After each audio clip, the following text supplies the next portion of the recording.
नमस्कार मित्रांनो राज्यातील शेतकऱ्यांसाठी आनंदाची बातमी आली आहे। मित्रांनो, जून ते ऑगस्ट 2024 या कालावधीमध्ये सततच्या पावसामुळे तसेच अतिवृष्टीच्या नुकसानीमुळे शेती पिकांचे नुकसान झाले आहे। अशा जिल्ह्यातील शेतकऱ्यांना नुकसान भरपाई देण्यासाठी 237 कोटी 13 लाख इतका निधी वाटप करण्यासाठी एक GR निर्गमित करण्यात आला आहे। तेव्हा मित्रांनो, या GR मध्ये कोणकोणते जिल्हे आहेत तसेच हा निधी शेतकऱ्यांच्या बँक खात्यावरती कधी वाटप केला जाणार आहे ही सविस्तर माहिती आपण या व्हिडिओमध्ये जाणून घेणार आहोत। त्यासाठी नक्की व्हिडिओ शेवटपर्यंत पहा आणि चॅनल सबस्क्राइब केला नसेल तर चॅनल अवश्य सबस्क्राइब करा। चला जास्त न वेळ घेता व्हिडिओ सुरू करूया। तर पहा मित्रांनो, जून ते ऑगस्ट 2024 या कालावधीमध्ये विविध जिल्ह्यात अतिवृष्टीमुळे झालेल्या पिकांच्या नुकसानीपोटी बाधितांना मदत देण्याबाबत महाराष्ट्र शासन महसूल व वन विभागाअंतर्गत 23 सप्टेंबर 2024 रोजी निर्गमित केलेला हा GR आहे। तर मित्रांनो, या GR मध्ये कोणकोणते जिल्हे आहेत हे जाणून घेण्यापूर्वी थोडक्यात शासन निर्णय काय आहे ते जाणून घेऊया आणि त्यानंतर कोणकोणते जिल्हे आहेत हे जाणून घेऊया। तर पहा मित्रांनो, शासन निर्णय काय आहे। जून ते ऑगस्ट 2024 या कालावधीत राज्यात विविध जिल्ह्यात अतिवृष्टीमुळे झालेल्या शेती पिकांच्या नुकसानीसाठी शेतकऱ्यांना मदत देण्यासाठी वर नमूद केलेल्या निश्चित दरानुसार 2 हेक्टर ऐवजी 3 हेक्टर पर्यंत मदत देण्यासाठी एकूण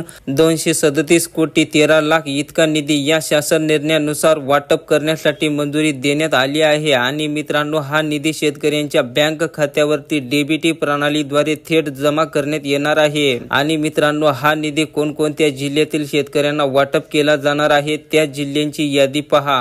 गडचिरोली, वर्धा, चंद्रपूर, सांगली तसेच नागपूर हे 5 जिल्हे जून ते जुलै 2024 या कालावधीसाठी पात्र ठरवण्यात आले आहेत। तसेच पुणे आणि सातारा हे 2 जिल्हे ऑगस्ट 2024 या कालावधीसाठी पात्र ठरवण्यात आले आहेत। तसेच मित्रांनो, अमरावती, अकोला, यवतमाळ, बुलढाणा, वाशिम हे 5 जिल्हे जून ते जुलै 2024 या कालावधीसाठी पात्र ठरवण्यात आले आहेत। तर अशा प्रकारे मित्रांनो, या 12 जिल्ह्यातील शेतकऱ्यांच्या बँक खात्यावरती हा निधी लवकरच जमा केला जाणार आहे। मित्रांनो, तुमच्यापैकी कोणाची बँक खात्याला e-KYC बाकी असेल तर लवकरात लवकर बँकेमध्ये जाऊन e-KYC करून घ्या, तरच तुमच्या खात्यावरती हा अनुदान जमा होणार आहे। मित्रांनो, व्हिडिओला लाईक करा आणि चॅनलला सबस्क्राइब केलं नसेल तर चॅनलला अवश्य सबस्क्राइब करा। धन्यवाद।